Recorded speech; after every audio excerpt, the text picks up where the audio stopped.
This is Purple 2022 coming at you live with my good buddy style pigeon. Jim, my friend, how you doing? What's new with the pigeon? Actually, not a whole lot new this week. I've been having a great time taking a step back, doing some resting. Per our one of our recent episodes about actually not burning out. So it's been a planning week for me. I've got some fun stuff coming down the pipeline and a lot of work coming down the pipeline too. How about you? How was the last crazy week of your time?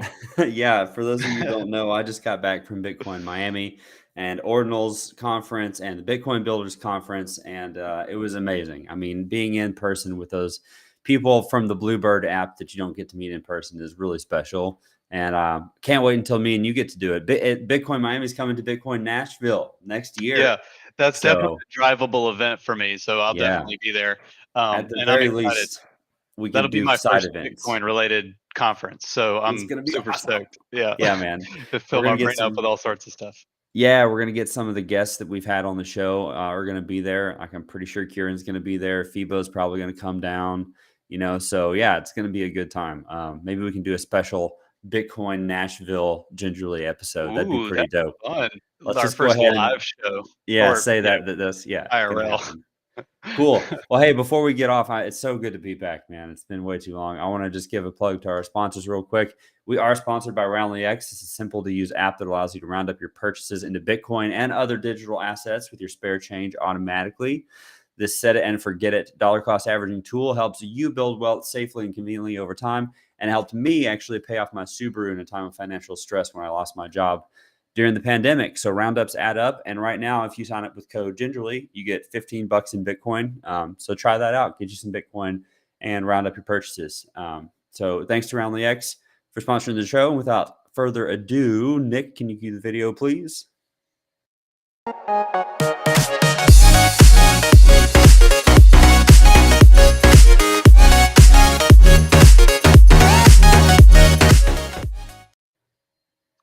God, it's just so hopping every time it gets me. Yeah, I know. Same. I'm sitting here jamming in the background. Like, yeah, Gingerly's back. Feels good. Yeah, I'm really happy that we're doing every other week since the beginning of this show. I hope that people, let us know down in the comments if you'd like more gingerly content than we're currently putting out. But I really like this schedule because every time that we jump on, I actually want to be here. And it doesn't become that like, oh, we got to do the podcast again. Shoot, let me type Yep. up some like nonsense notes. And instead, we get to actually come up with the reasonable plans and things that we have to talk about really interesting topics that help people to gingerly be introduced to the Web3 space and blockchain technology, which we're both really passionate about. But we run into this problem as people who are passionate about something that we know way too much, or well, John knows way too much. I'm still learning for sure. Um, but John's an OG, so he's been learning for years and years at this point. And we're trying to bring that to you all and help give that little on ramp, so to speak, which is kind of a buzzword that we like to use, provide an on ramp to just the information around Bitcoin and blockchain technology.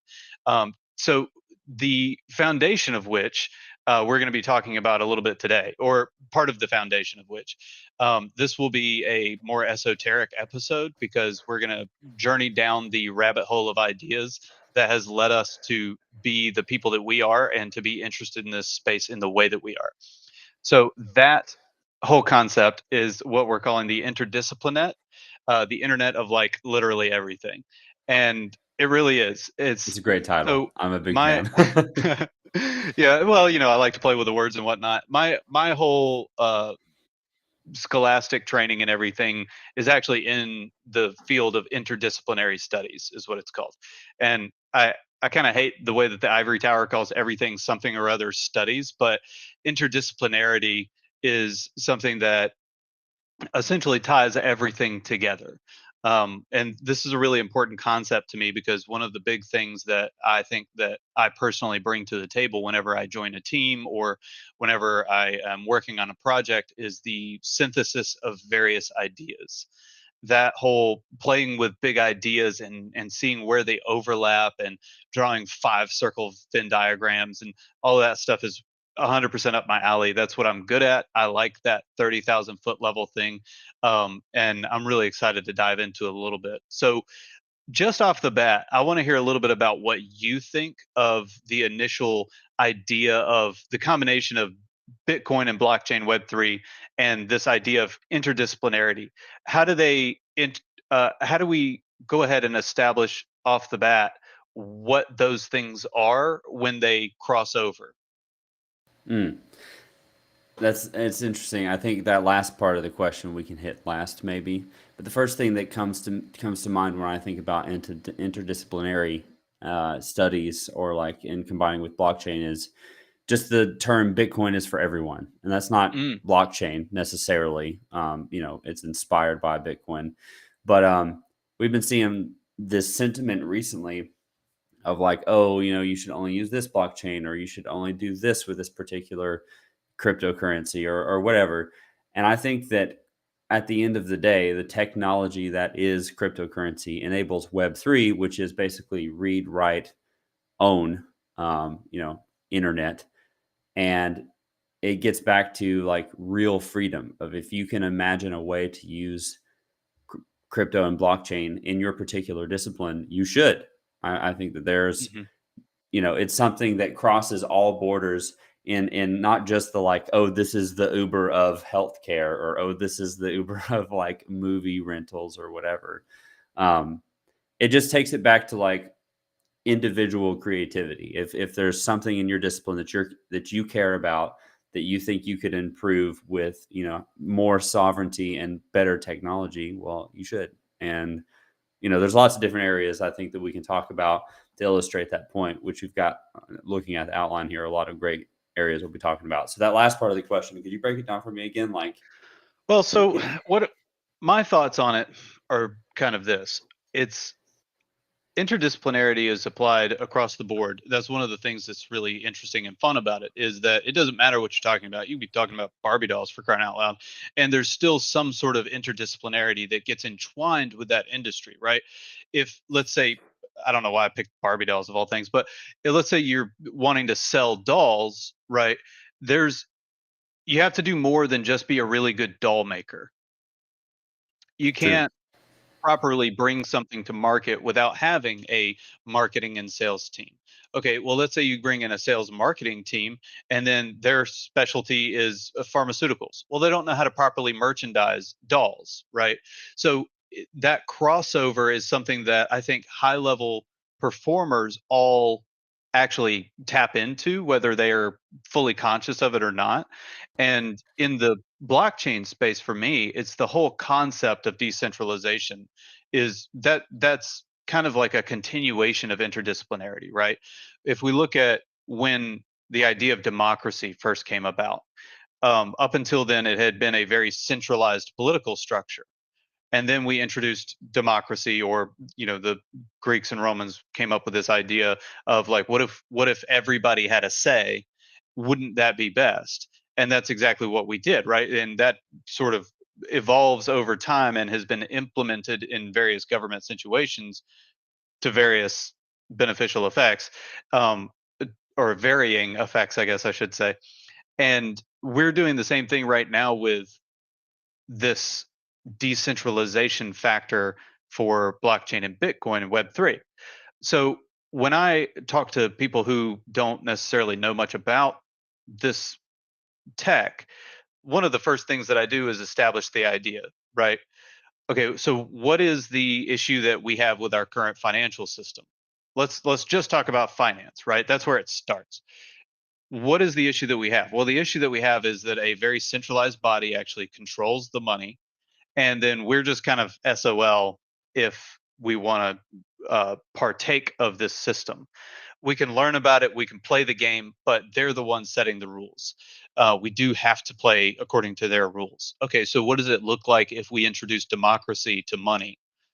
Well, one, don't forget that, again, traditional finance is centralized, right? Do you get to vote on what the Fed does? Unfortunately, not. No, they're not elected officials. They do whatever they want according to whoever is influencing them. So we don't get to vote on that. That's not democratic. That's the opposite of democratic. So Yeah. we're still in sort of this like financial monarchy or financial oligarchy.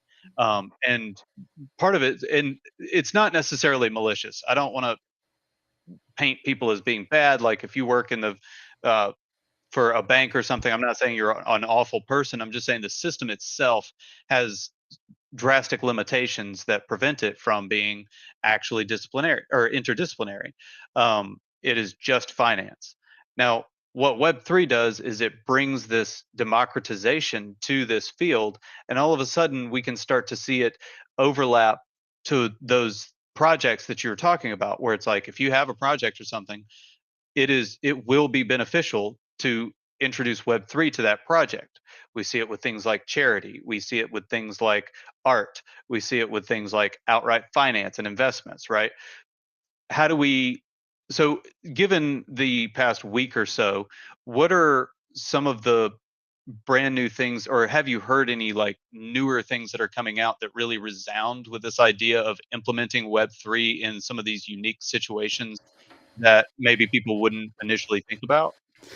Yeah, I think the big piece of news. The theme this year for Bitcoin is Ordinals, just because of all of the explosion that we've seen happening. And ever since we did our show on it, I mean, the growth has been exponential. Like we literally just crossed 7 million Yeah. inscriptions while I was in Miami, and you have inscriptions that you created under 100,000, which is just insane. Because when we were then, we were like, we got to hurry because we feel like once it hits 100K, it's going to slow down. Hilarious, here we are, it's exploding.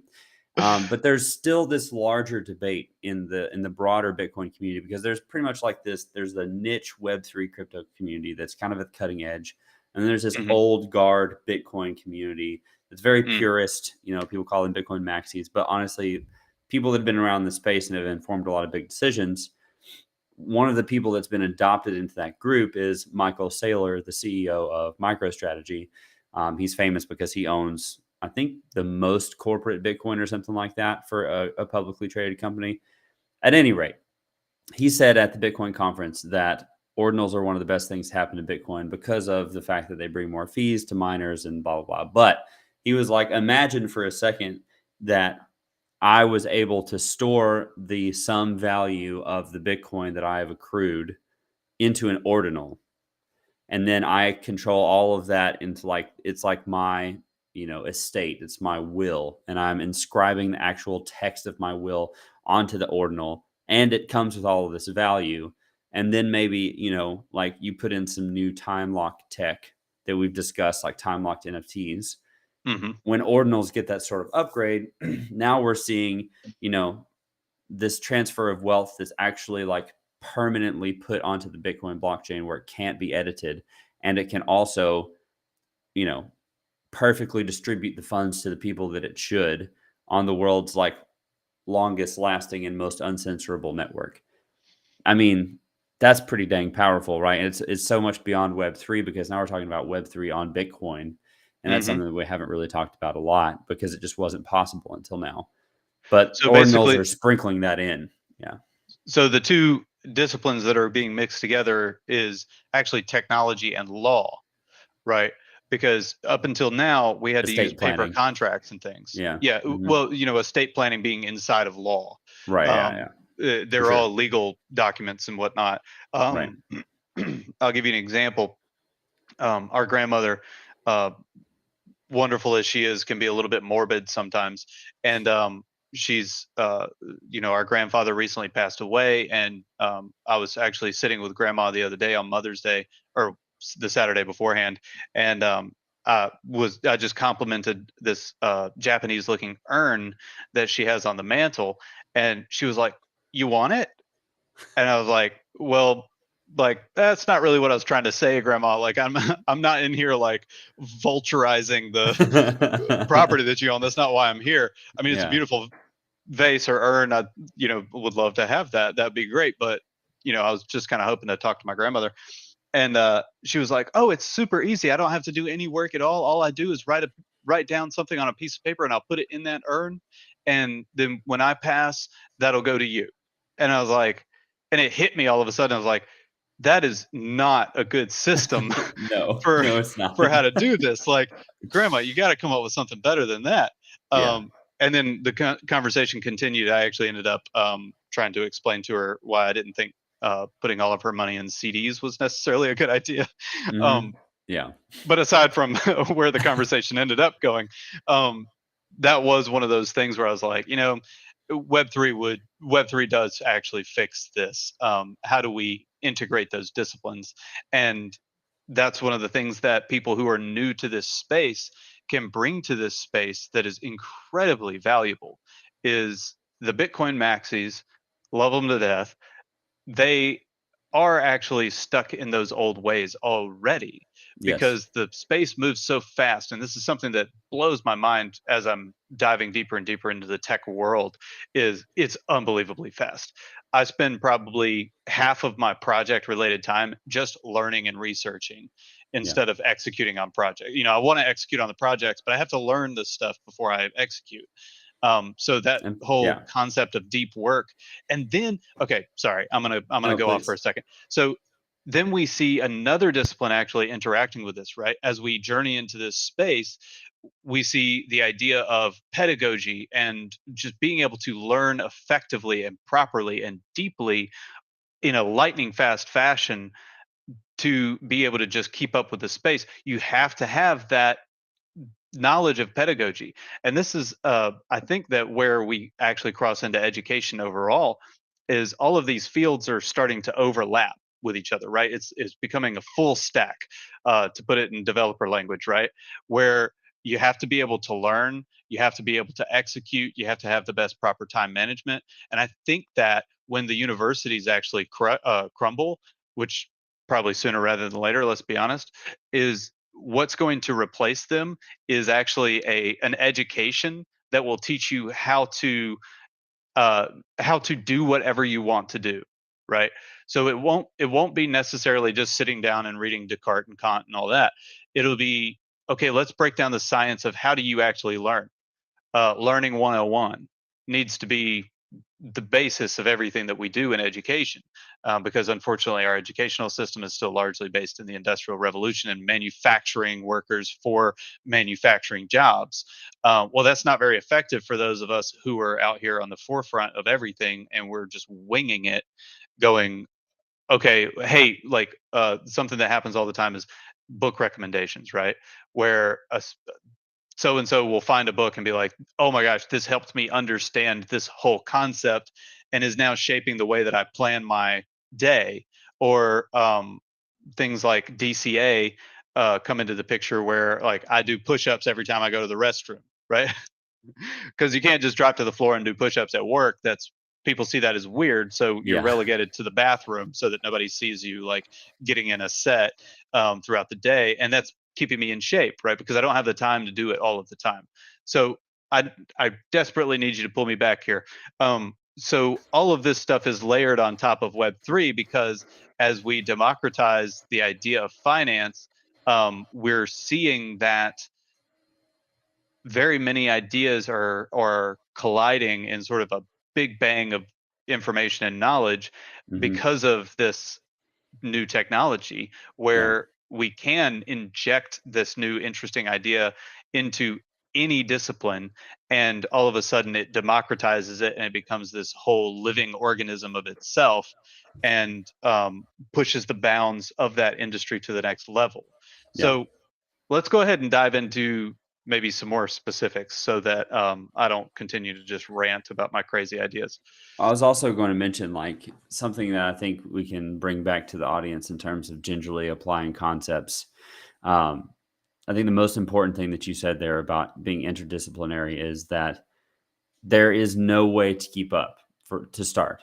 Like you Hmm. have to just acknowledge that there is so much to learn that even if you put in 10,000 hours, which I most certainly have into this type of research, you're still not going to be perfectly knowledgeable and you're still going to have to put in time every day to learn. And like what's crazy is for me, like I've been doing this for almost 10 years at this point, and I still spend at least an hour every single day just reading news and trying to teach myself about what the new thing is just to stay current. And if I'm doing that, how much more should somebody who doesn't know anything about this field be spending time? So if you're really serious about making it in this space or even just like being competent enough to like know what you should research next, you got to be putting in the time. And I think teaching yourself how to learn is something that anybody can do regardless of their age because of the fact that it's so interdisciplinary.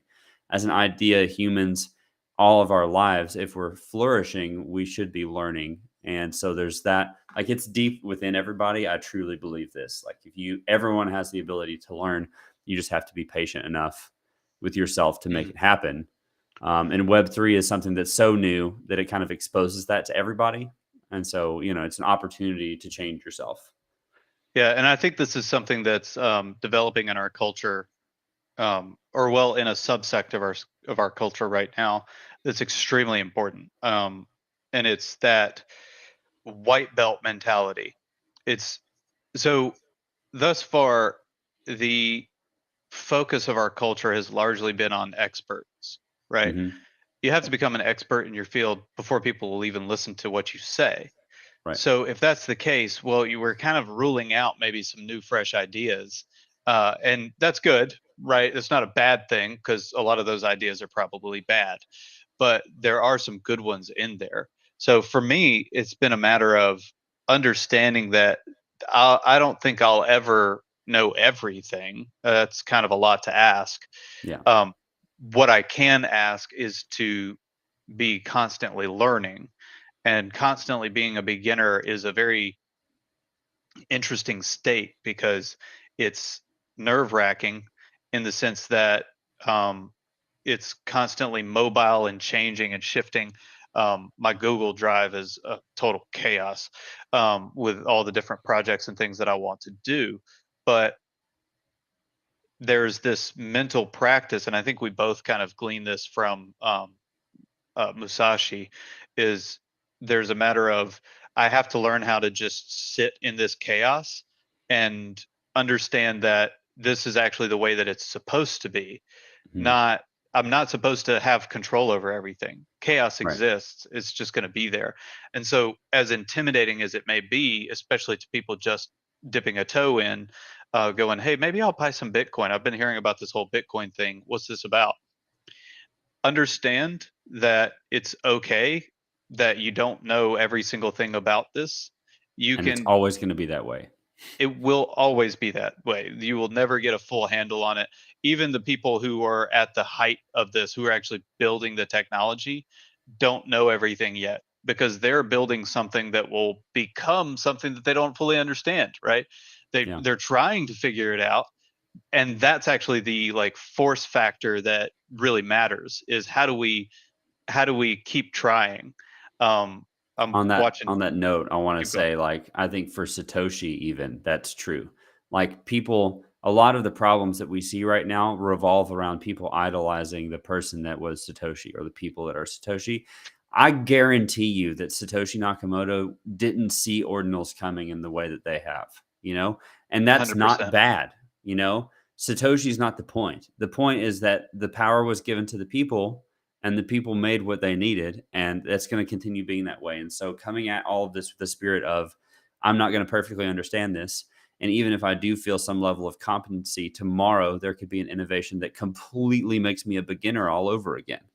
And so, like you said, having a fluid mind and being able to understand I can be a beginner and flourish in the chaos is probably the most important thing that you can realize as an adult in this particular society. Because let's face it, like, the boomer generation, I'm not blaming anybody, but they got to grow up in what is effectually, we're seeing the golden age of, like, real estate and the economy.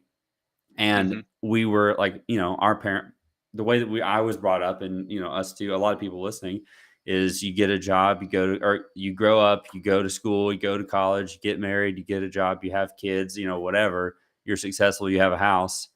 But I think that maybe the last 60 years was the only time in history where it was that easy.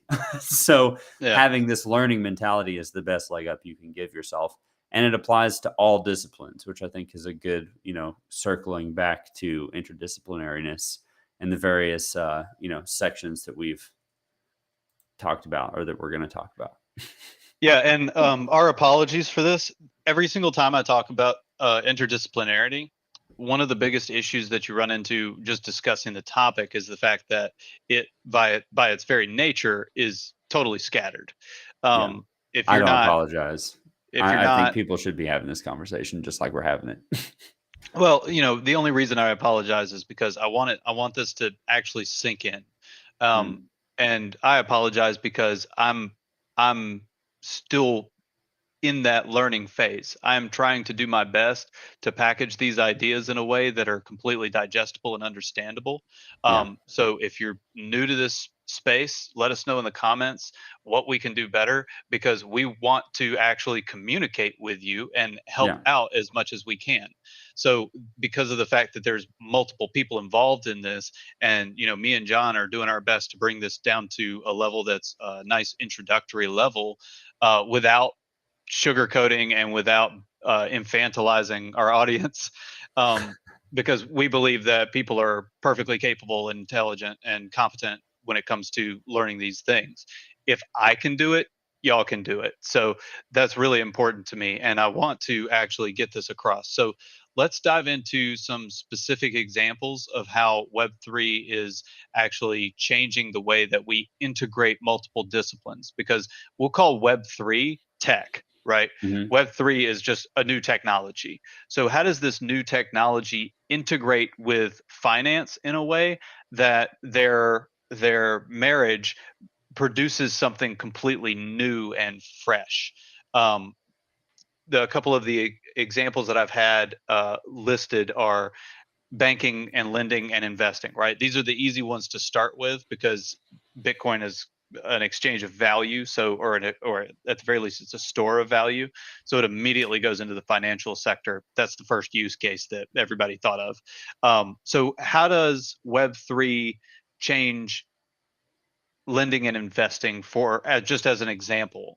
Can you just give me yeah, a kind of a cursory or glossary yeah, yeah. explanation? So I spent a lot of time thinking about this in 2017. I think the easiest way to think about how Web3 or blockchain changes things is imagine a service or an industry and think about it through the lens of a middleman. Like back in the day, if you wanted some eggs, you walked over to the farmer Brown who you knew in your village that had chickens, and you were like, "Yo, I've got some bread, give me some eggs," and it was very person to person, it was very transactional. But now if you want eggs, you get in your car, you drive to the grocery store that may not be in your village, or your town, and you buy some eggs from this store that's owned by a company that had the eggs dropped in from by a transit company from a mass produced farm, right, that's like half a world away. So there's so many different middlemen in that process. Basically, Web3 is able to like take out all of those middlemen, and in investing in banking, the middlemen are people like banks who say, you give us your money, and then we're going to create value, was the original idea, for you in the form of interest by doing all these other investment stuff that we know about. Well, screw those people. They don't have your interests in mind. As we can see, like interest rates are hilarious. They're like 0.01%, at best sometimes. And where inflation's like 40%. You're like, yeah, thanks for that. Like you're pretty much charging me an arm and a leg to take my money from me to use it to make yourself rich. So Web3 just takes those people out of the equation. That's basically what it is.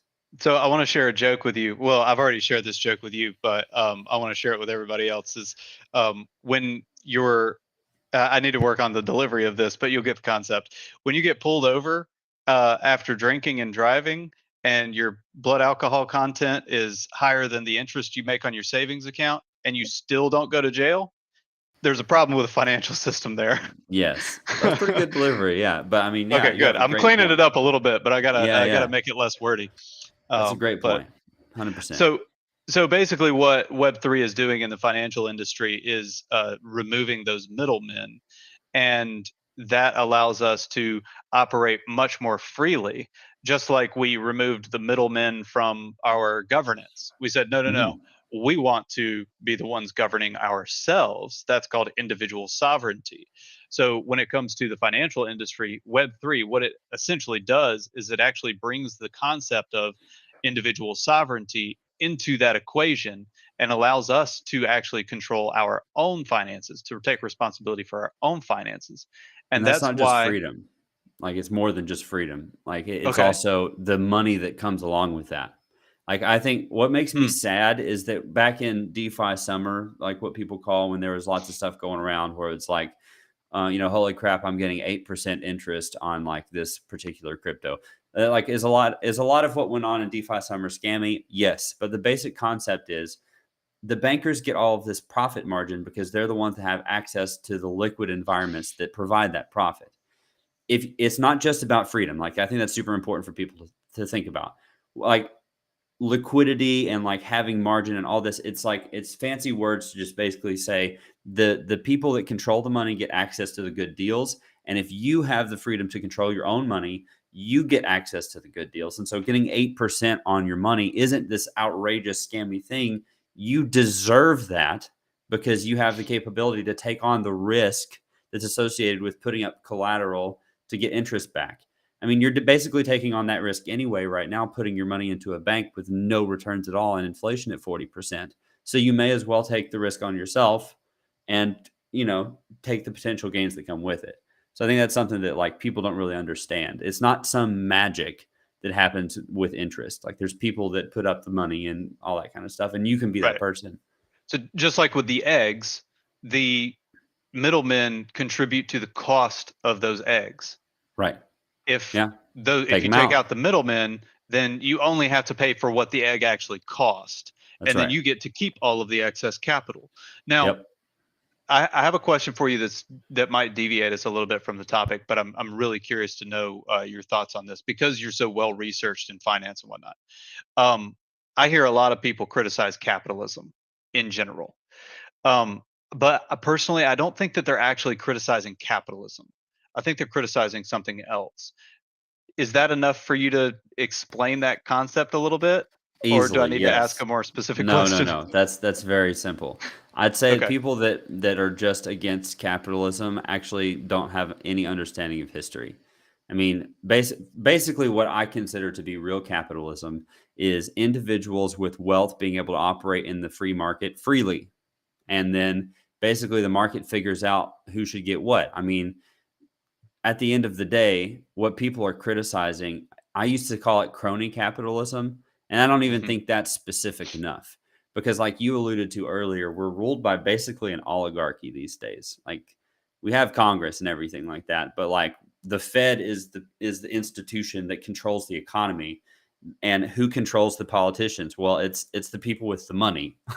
So Right. basically, we're controlled by a very small group of people that control all the money and thereby most of the real things that have effect on our country. And that's not capitalism. Real Right. capitalism hasn't even existed in our lifetime, and I'm 30 years old. So what you're critiquing is no form, like, really people are critiquing a like conservative socialism, to be quite honest. I mean, I Yeah. also studied political science in college, and like it's laughable to me that people think that the US is a capitalistic society. I like, as an example, if you really want to nerd out a little bit, which I think if you're watching the show, you probably would. Kind of our thing. Yeah, it's kind of a thing. So the Heritage Foundation has what's called the Freedom Index, and basically they go through and they analyze every country based off of just very simple data, like you know do they have free elections, like what's their federal central bank planning look like, what does the average citizen make in like yearly salary, what's the average cost of like milk, eggs, and all that kind of stuff. And they rank everybody. Probably if you ask most people on the street, they'd be like, hey, if you ranked all the countries in the world in terms of like monetary prosperity, where would you put the US? Like, I'm curious, where would you like, what would you say I'm off the top of I'm your head? closing my eyes because I think Nick's bringing up Yeah, stuff that'll you allow pull it me to up. cheat. But Guess a number. I'd say we're probably in the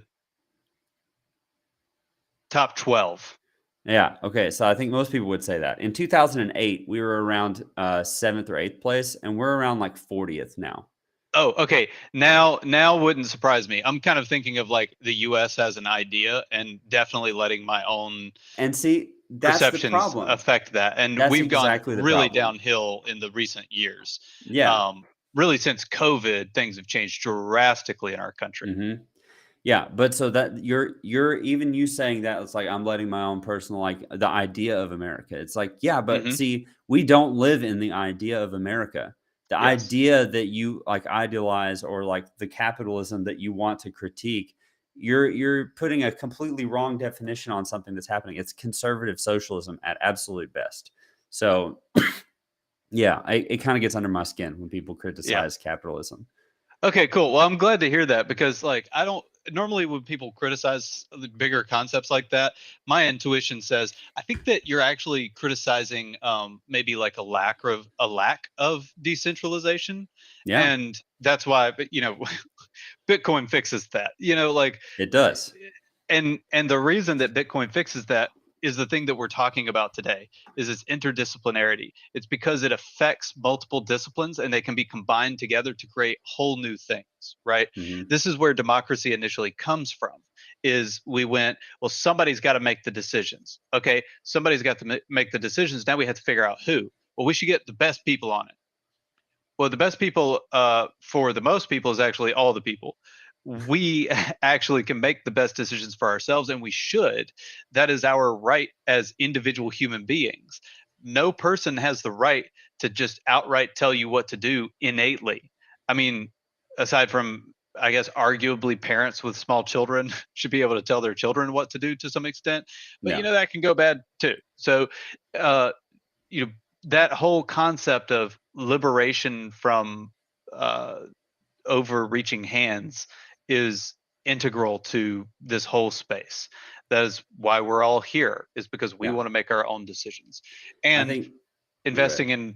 investing and banking is one of the first places that we want that freedom to be regained, Yeah. um, or gained for the first time, maybe, per your argument about capitalism. So what were you Yeah. going to say? I'm sorry. Well, I was tying back to the beginning when you were talking about, the founding father or even Romans, like bringing about the idea of democracy. They took something from leadership that had never been taken before, Hmm. right? And they made it into a basic right.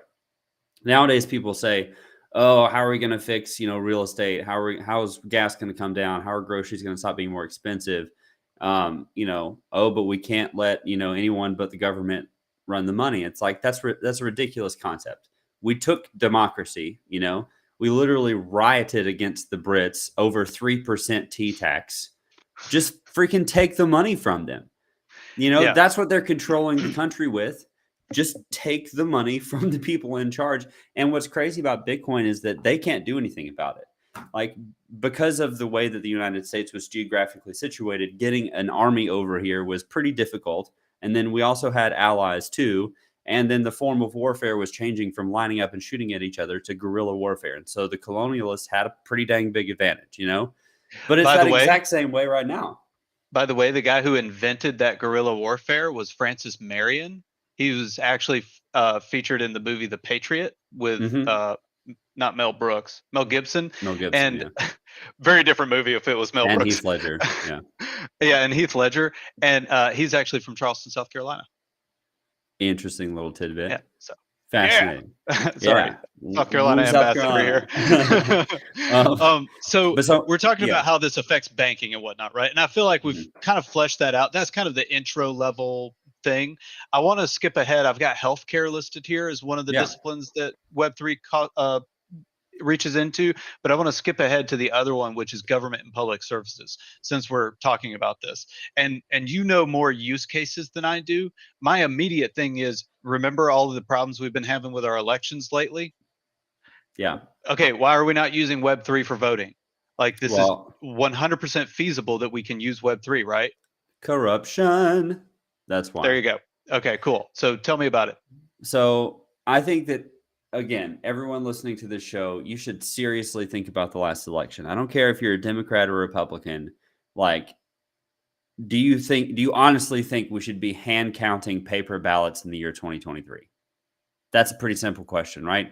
I mean, how easy would it be to just be like, "Oh, I'm not counting that one. Oops, dropped that one," or all of this box, got dumped over here. That's ridiculous. We have the technology to be able to like cryptographically verify a person's identity and then correlate it with a vote. Why aren't we doing that? We could eliminate so much corruption. And that's why we're not doing it, because the people in charge, they've been in charge forever and they want to stay in charge. When you have people like Nancy Pelosi with a $300 million net worth, but she only makes $200,000 a year, how do you think she's making all that money? Or even like Mitch McConnell, he's a Republican. Same freaking thing. He has a massive high net worth and virtually no salary. So like, I don't care which side of the aisle you're sitting on. Corruption is why we're where we are. And the reason that people aren't adopting Web3 is because they can't control it at the end of the day, period. So not that I care about this at all, but I 100% agree with you. And let me say that I I really enjoy the process of getting you into this state. For those those listening, this is basically what we do at family gatherings. pretty much, yeah. We get together and we like rant about the government, like, and meanwhile our like mega conservative family is sitting back going like, "Oh my Who are these God!" people? Right? Yeah. What happened to you, kid? Like, well, like we've lost faith, and it's not a good situation. I don't want to lose faith. I'm fully in support of having a well-structured, fully operational government who takes care of preventing foreign invasion and building roads and providing the fire department. 100% on board. Government is a necessary thing, but hierarchies always have a tendency towards corruption when humans are involved. So, Yep. what does Bitcoin do? Take the humans out. It takes the humans out. It's all code. Now, can people hack things? 100%, which is why no one ever taught you anything about how to layer your cybersecurity properly while you're in school. Yep. They don't care. No one is coming to save you. You have to learn this stuff on your own. Yes. And don't publicly announce how you do it either. This is a mistake that I've almost made with John before, being like, "Tell me about your security. We're on He's a like, live stream." How about not? Right? Yeah. Which is just me and my ignorance. But I'm learning and we're progressing. So voting comes to mind. Reducing Identity. corruption comes to mind. Identity in general comes to mind. And if we're not doing a damn good job talking about interdisciplinarity here, I don't know who could, because we've already brought in almost all of the planet Yeah. of ideas just talking about Bitcoin for what, 40 minutes. 40 minutes. So let's shift again. Tell me about education and research. This is something that's getting a little bit more like on the fringe edge of things. Did you hear about Trajan, I think is what it's called? Yeah, actually. So I got to the founder of Trajan, his handle is Ragnar, and he put on the Ordinals conference. So I Oh, actually got to sick. meet him in person and hear him speak and stuff. Yeah, it's a genius idea. So basically, he's taking Ordinals, which is inscriptions or NFTs, if you will, on Bitcoin. It's more than that, but and he's creating identity profiles that people actually own themselves. Like, so, the idea with Bitcoin is you own the private keys. No one else can access it. People can view the public key, which is basically like, if you want to think of it as your home address, But so what Ragnar is doing is he's building social profiles. And right now it's currently on Stacks, but the idea is to move to Ordinals. So basically we'll have a social profile on the Bitcoin blockchain that is permanent. Like nobody can change it. You own it. And then people will have access to what you give them access to, which I think is a dream situation. And like, do you like cold emails? Do you like spam emails? Do you like feeling like social media is listening to you? Well, this sort of idea fixes all of that stuff. Personally, I mean, I'm not really the spam emails and things don't really bother me, but that's mostly because I have 10,000 unread emails. So Yeah. If you don't it's want to just have because I don't 10,000 see unread them. emails. Yeah. Yeah. Or whatever identity problem. Like, I mean, Yeah. freaking Experian was hacked and all of our all of our social security numbers were leaked. Like, if you're watching this and you didn't know that, sorry about it. Experian just leaked all of your data. Well, how can we prevent that? By having cryptographically secured identity solutions built on the world's greatest blockchain. And it's happening right now. It feels awesome. I'm really excited to be around So in this yet time. another way that Web3 takes the idea of this new tech and combines it with another industry, and we get something totally different, totally Yes. new, something that can actually make a positive difference in this world. Something that I've struggled with for a long time is like, how do I contribute? How do I, I'm not a genius. I'm not Me somebody and you who's both. filthy rich who can just throw money at a problem, though honestly that doesn't help a whole lot most of the time anyway. True. So how can I make a difference? Well, one of the ways that I'm making a difference right now is by learning about and facilitating various Web3 combinations of these industries. And if you're out there and you're going, I want to get involved, I want to figure out how I can actually, prevent things like these data breaches that happened in 22, 23. How can I fix this system? All you have to do is start a wallet, right? Yeah, true. Run a node, see what that's like. It's not difficult. There's Yep. plug and play solutions available for you now to actually contribute to this cryptographic network that supports all of these brand new ideas. That's all you have to do. It's not that difficult. And Yeah, well, you have anecdotally, to do that, and you have to listen to Gingerly every 2 weeks at noon that'll Eastern. do it. Yes, not So financial advice, but you're pretty much going to make it if you listen to Gingerly. I'm not. I'm saying, yeah, basically, Yeah. Well, I was going 100%. to say back in 2016, 17, I actually used to meet up for lunch at least like 3 times a week with a buddy of mine. And the whole we worked like 2 blocks away from each other, so we would spend 55 minutes exactly with pen and paper, and we were just being like, okay, what industries could we remove the middleman from and slap some Web3 in the middle of? Because we were trying to come up with business ideas. But Hmm. it really did lead me on this process of thinking like, wow, there's so many things that you actually could do that with. I kind of made fun at the beginning of saying, oh, it's going to be the Uber of like identity solutions or whatever, because that was a thing. But Trendy. Yeah. truly, Web3 can be that way.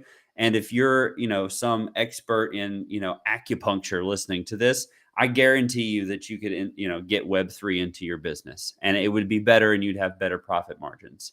So, think about it. Like, just sit down and just write out 10 ways, 10 middlemen that shouldn't exist anymore that we should cut out of the system. The world would be a better place for that. I completely agree, and I want to circle back now, since you are mentioning middlemen. I want to change the thing to healthcare. So I currently work in the healthcare industry. I've managed a team of inside sales reps for a pharmaceutical company, and one of the biggest things that always happens is, you call up a doctor, you say, hey, I'm trying to get some information over about this new medication that I think is going to benefit your patients. And for us, the way that we do things, it's not going to benefit them like in a crazy cure cancer sort of way. Sure. It's the drug that I sell is going to benefit them by, you only have to take your medication once a day, when beforehand you had to take it 3 times a day, right? But it is actually benefiting those patients. However, the first thing that always comes up is, well, new medications are too expensive. Okay, cool. Let's look at that. Why are new medications so expensive? Well, it's because there's a feedback loop between doctors and insurance companies and pharmaceutical companies, where we have to up our price because pharmaceutical companies won't pay out what's reasonable, so that we can't make profits. The insurance companies don't want to pay any money for anything, so they limit the amount of money that doctors can make when they see a patient. So the doctors have to see patients all day, every day. That's why when you go to the doctor's office, he says, come on in. This is what I'm doing. This is what we're going to do here. All right, great. Thank you so much. That'll be $85. Is because he has to do that just to make money. Spent maybe 16 years getting educated as a nephrologist or whatever. Yeah. He has to bump that through quick if he wants to, pay the $500,000 worth of student loans that dude's got, which now we're getting into education costs. But I'll leave that alone.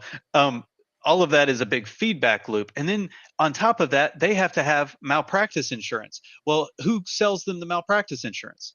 The same insurance company that's currently jacking up prices on pharmaceuticals, or refusing to pay money for pharmaceuticals, so that the patient actually has to have that cost. There are 3 different middlemen involved in that situation that we really don't need, because you know how your doctor diagnoses you? He looks in the DSM-5 and says, you match these symptoms, this is your treatment. That's why AI is starting to be used so much in healthcare. It's because diagnosing you is not difficult. They Yep. have to go to school because they have to be responsible for those extraneous circumstances. But when it comes to regular old diagnostics, if you have high blood pressure, you have high blood pressure. It's not hard to figure out. Yeah. So almost all of the diagnostic stuff that happens in the healthcare industry can be solved by an AI, interdisciplinary, bringing in AI and Yeah. tech. And How adding blockchain to that too. Geez. So when you add blockchain to healthcare, what's the first 2 or 3 use cases that you see there? So I know one is medical charts, right? You should be able to own your own healthcare information, the information about you and your body. I mean, for crying out loud, if it's your body, your choice, why are we giving this Health information out for records, yeah. free? You think Get HIPAA yes. works? No. No, it doesn't. But the easy answer to adding blockchain to healthcare is like we could literally eliminate the insurance like industry completely. Basically, insurance is just it's like a if then situation. If these conditions are met, then you get this type of payout. Well, that's blockchain paradise, baby. You just set up a multi-sig and you have an independent verifier of the situation. You get 2 of the 3 signatures and bang, you get paid out. Screw the insurance companies. We don't need them, you know? And imagine Yeah, how much cheaper healthcare would become in the United States if we just eliminated that market completely. yeah. Yeah. And so this is a Insane. good example of the difference between decentralization and socialization, Hmm. right? Because socialization is the idea of distributing the power to as many people as possible, but that's not actually what happens. What happens is we all give power away to a centralized body. That's the opposite of actually socializing everything, right? It doesn't Yeah. go to the society. I'll give you an example. You own all of the national parks. You, Yeah. right? Yeah. Yeah. You True. own those. When you go and use the national park, do you have to pay to get into the door? Most of the time. Yeah. Yeah, all of the time. All of the national parks Or charge national money. parks. Yeah. I was thinking Yeah, state parks, parks. not forests. Yeah. Yeah. So the national forests, there are a lot less regulations because those are more preservations more than anything. So there are certain Mhm. guidelines around what you can do when you enter the space. But guess what? There are still certain guidelines about what you can do, right? Right. Who makes Yeah. up those guidelines? They didn't ask Not me. me. Yeah. So if I own that, why is somebody else making all the rules? I don't understand. It's because we haven't properly made that interdisciplinary by bringing in the decentralization aspect. When we do that with healthcare, your healthcare costs are going to drop dramatically. Am I Yeah. wrong here? No, you're 100% right. Yeah. Okay. All right. I'm slamming the gavel. We need Ah. more decentralization in our Yeah. Yes, we society. do. All right, man. So rein me back in. We're running up to about the hour mark here. What have we not covered about interdisciplinarity that you might have questions about for me? Hmm. Well, I mean, honestly, interdisciplinary is such a large topic. I, We I could talk know. about this Sorry. forever. I think that one thing that I just want to leave as a parting word for people is like if you're looking for unique ways to expand your thinking on expanding outside of your own thinking patterns in your own field, becoming truly interdisciplinary, I would recommend reading The Five Rings by Musashi. I mean, Hmm. we have referenced this a couple times on the show because both of us read it around the Christmas time this past year, and it's really changed the way that I think about my own career. Even it's a book about this guy who won an insane amount of sword battles. Like I can't remember the time period, like 1600s, right? Something Uh, like that. oh no, it's a little earlier than that. 14 to Anyway, 15, 14, 15. So 15th, 16th century. older, yeah, book. And probably when you read it, you're going to be like, Oh, Purple, 1645. what the heck did you get me into? This is about sword fighting. But as you get into it, you'll realize he encourages his sword fighters to go study painting or go study like music or various other disciplines because of the value of expanding your mind into something brings and the connections that our brain can make between various disciplines. And I think that is the exact type of literature that people should be using, something that feels off the wall and just like something you wouldn't Hmm. ordinarily read. That helped me even think of a bunch of new ideas for blockchain and Web3 implementations in various fields. And in my own job, I work in AI and Web3, and it was very helpful. So yeah, that's my recommendation. Any parting thoughts from you on what people should do? And I see maybe some potential pigeon spaces to talk about stuff like this. Yeah, actually, I would love to hear about that a little bit. So, one of the things that I'd like to be able to do a little bit more with this podcast is actually interact with the people that listen to it. Because, we very regularly get hundreds and hundreds of listeners on our shows, and we don't very often get to actually hear from you. Part of that is because the communication is just, if you're typing things on Twitter or whatnot, it's difficult to really have a good conversation. So, my thought was, it would really be fun and interesting to maybe start doing every other or follow up spaces, Twitter spaces on what we had talked about. Let people just Mm. come in, and if they want to share their ideas, or if they want to ask questions, or et cetera, et cetera. I would really love to talk to people and just hash some things out, bring knowledge to the table. I'm sure you all have knowledge that you could teach me as well, which I would love to learn. Like we said, it's a lifelong process. I'll never be Yep. done with it. So I would love to hear from people if that's something that they'd be interested or not. And maybe we can go ahead and just trial that, see if people are showing up to demonstrate their interest or not. um, that'll be more work. but I've got plenty of time, right? Oh I'm yeah, not working totally. on anything else. No. So so I think that would be fun, though. So shout out in the comments and whatnot if you would like to join us on a Twitter Spaces sometime and hash things out. That'll probably be just me, because John works like 36 hours every day. Way too Um, much. so that'll probably be me, because I'm the one with a silly day job, and would love to do that after work with you guys, and just banter and have some ideas shot back and forth. And I think that that's how interdisciplinarity happens.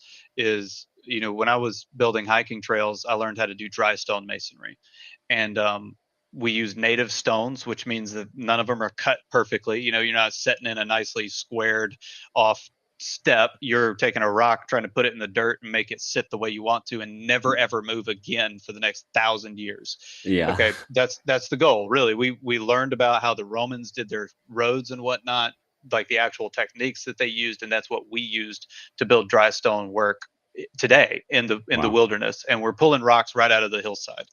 And interdisciplinarity comes into that, because that's actually how I learned how to regulate my mood better. Is when you're dealing with a rock that's millions of years older than you, it's pretty difficult to talk that rock into doing what you want it to do. And you have to understand that rock's going to go where it wants, regardless of your input. And so, how do you work with that? How do you sit with that issue and work it out and figure out, okay, let's pull it back out of the ground. You want to sit this way? Okay, nope. Pull it back out of the ground, shift it around, put it back in. All right, that's not working. Let's pull you out. We'll hammer off this little chip, put you back into the ground. And being okay with that process without getting frustrated is one of the most difficult exercises I've ever done in my life, Mm. because r- dealing with rocks will make you pretty upset. It gets very frustrating. So, Yeah. without using too many curse words, that's the situation. Um, so I highly encourage everybody, after all of our ramblings about interdisciplinarity, see if you can slam some ideas together, put them out there on Twitter, shout us out. So what you got? What are you coming up with? And I'd even be interested in the future. Maybe we can work out some kind of consultation arrangement to do that sort of stuff together with founders and people who are devs who want to be able to synthesize those ideas, but maybe are too buried by the actual work and the actual building of the thing to properly communicate that message. Reach out to us on Twitter at Styled Pigeon and at Purple Suede 22. He'll probably redirect you to me for that sort of stuff. And then we'll talk and figure out what we can do. But other than that, I think this has been a really solid episode. We've covered a lot of topics, and I can't wait to see the comments. Yeah, man, it's been good to be back. What a great conversation. It reminds me of our first podcast episode we did about learning back in the day. Maybe we'll have to Yeah. do another one. But yeah, it was great. It's a pleasure. As always, like and subscribe, ladies and gentlemen. Follow us down below, as you mentioned, and we'll be seeing you soon. Peace out. See you, everybody.